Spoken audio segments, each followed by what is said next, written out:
Fellow tennis nerds, I hope all is well. Is the blade dead? Is it going extinct? No, definitely not. Just look at this week's winners. Aryna Sabalenka using the blade 1820. Older version, of course, painted like the version 9.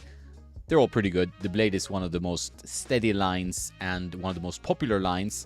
I would say it is the best-selling racket of 2024, if I remember correctly, from the Tennis Warehouse numbers I got. So I made a video about that, the best-selling rackets. But Aryna wasn't the only player using a blade that won Miami. Also, Jakub Mensik, that super talented Czech 19-year-old turning 20 in September. He uses a blade 98, older version, 1819. Not sure which generation it is. It's tough to see. It's also painted like the version 9. You never really know what's going on in the layup, meaning what's inside the racket. But 1819 string pattern, similar to Sebastian Korda, also using this string pattern. A bit of a hybrid between 1619 for more spin and 1820 for that maximum precision. So 1820, very low trajectory. You remove one cross string, you have a little more lift, a little more depth. And Novak Djokovic, his final opponent, made the switch to this string pattern quite a few years ago now, and it has served him well. We also have Daniil Medvedev playing 1819. So 1819 is a string pattern that is becoming more popular. We also have it with the T-Fight rackets and T-Fight users like Talon Grigspor, for example. So I think we're going to see more 1819 blades in the future and 1819 T-Fights. I do hope that they bring out a retail version of the 1819 for the blade for players kind of like me that think the 1690 might be a little bit too lively and the 1820 is a bit too flat. That would be a perfect compromise, either 1620 or 1819, these kind of in-between patterns. So the blade, 2 winners in Miami, definitely going pretty strong, I would say, but we can also look at some other players using blades or blade cosmetics. As you might know, pro players, they use cosmetics and play with older versions. They don't want to switch rackets all the time or strings like crazy people like me. So they make sure that they're consistent. They have the same rackets, all matched in the bag, and they play with the same thing. Otherwise, muscle memory goes out of the window. Those patterns, 1820, 1819 for the winners. We have mentioned before that Hubert Hurkacz has made a switch to the blade from his Percept or V-Core Pro 97, the H model, the heavy one.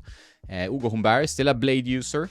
There are players that have moved away. We have seen Tsitsipas with a blacked out racket, and Tommy Paul went to a V-Core 98 a while back. So some players will, of course, leave this franchise, but there are plenty of strong players like Mensik and Deminor as well, although he's using a Steam 99 and might be endorsing another upcoming line later in the year, but at least still a blade user.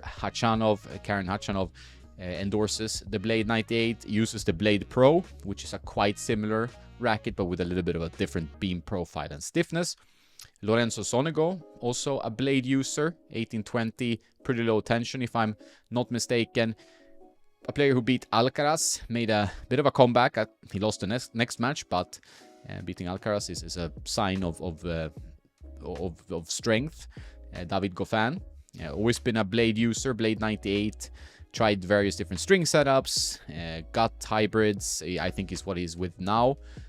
Before he was like full bed of all power like Mensik. Many of these players are full bed all power or full bed Laxalon 4G. So they are in the Wilson camp, and it's a pretty steady setup if you have enough game to generate power. So the blade is definitely doing pretty well, I would say. Damir Džumhur, another blade 98 user, also full bed Laxalon all power, is also climbing up the ranks again. He's been a bit of a yo-yo on and off. So there are many blade players. I just looked at the ATP, also mentioned Sabalenka. It's not as common on the women's tour, WTA tour, but on the ATP tour, it's definitely going strong. I got some comments when Stefanos was seen trying the new rackets with more spin and more power. But it's not for everyone. You've seen many strong blade users doing really well on the tour. So it depends where you are in your game, what you want from your game. The blade is an icon, and we're seeing more T-Fights as well, which is a blade competitor. We're still seeing the Radical do pretty well, especially among some Italian players like Cobolli and Bellucci. but they're definitely a pretty strong cohort also of radical users. These kind of control rackets, more modern control rackets, which are not all the way to prestigious and the PT57 Ace of the old days, but more modern, slightly thicker beams, a little bit more power than prestigious. They are blades, radicals, T-fights. That's a racket you're seeing a lot. You're also seeing many arrows. So Aero 98s and blades are the best sellers, and I would say for a reason. If you want more control, directional control, blade is a good option. Radical not bad, T-fight not bad, of course. And if you want that addictive spin, you see a lot of V-cores and arrows. And some E-zones, of course, for a bit more pop. So these modern 98s, they're growing in popularity, and you're seeing them pretty much everywhere. But since I got some comments that the blade might be going extinct because everybody loves power, it's not the case. There are lots of blades around, and there's some blade 1819s and 1820s, and of course 1619s. That's it. Have a nice day, and don't forget to play sometimes.